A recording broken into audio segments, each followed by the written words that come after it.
Welcome back to MS Tech. In today's video, we're going to be taking a look at a mechanical gaming keyboard, which is 60% water resistant and also only comes in at $60. Now, the reason we have this one in particular is because the build quality is absolutely phenomenal and it's something else. I feel like this is almost one of the most durable mechanical keyboards I've ever tried. Today we have the SK64. Now let's start off with what you get inside the box. Obviously, the first thing you get is the keyboard itself. You also get a keycap puller and a key switch puller. And last but not least, you get a very well-made USB-C cable. Now moving on to, in my opinion, one of the best parts about this keyboard, and that's the design. This thing is a tank. And by tank, I mean, it's so well made that theoretically, if I didn't have a baseball bat and I had a baseball game to attend and I needed one, I could use this thing as my bat and it wouldn't break. Usually when I have keyboards, I do a flex test and I pretty much most of the time say there is flex or there's none to little flex. But with this thing, there's no flex, and that is not something I see every day with a keyboard. Now, yes, the build of this is all made out of plastic, but it is very durable plastic. To give you an idea, here's a quick sound test.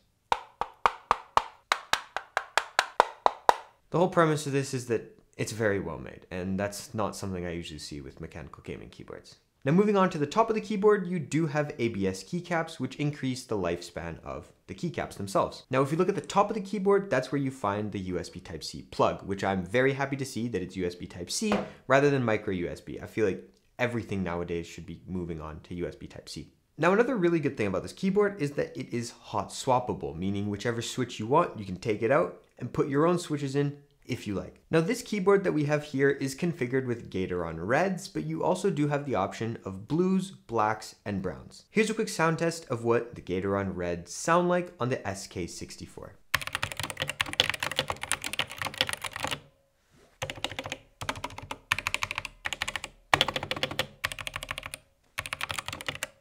Now when it comes to RGBs on this keyboard, you do not have to download any software. Everything is pre-built in onto the keyboard.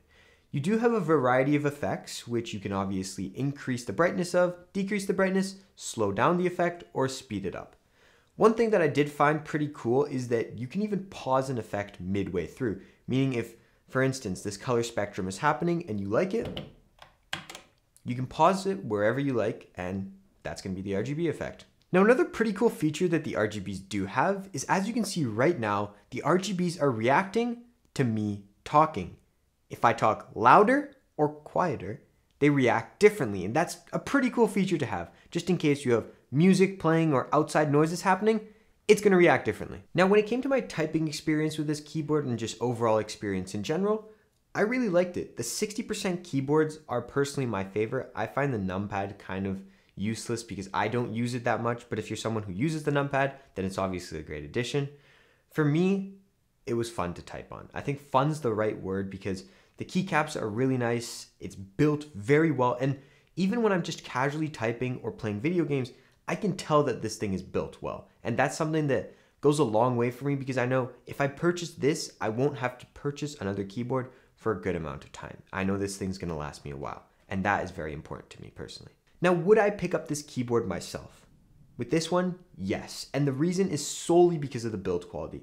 The build quality on this gives me reassurance that it's gonna last me a while, and that's really important to me. It's kind of like an investment. I'm gonna invest $60 into this now, and I know it's gonna last me a long time down the road.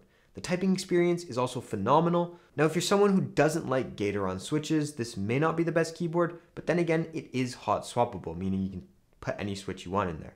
So for those reasons, I genuinely think this is a really good pickup. If you stuck around till the end of the video, a like and subscribe is greatly appreciated. It helps us out a bunch. And if you want to pick up a keyboard for yourself, the link to that is in the description below. This has been MS Tech, and as always, stay classy.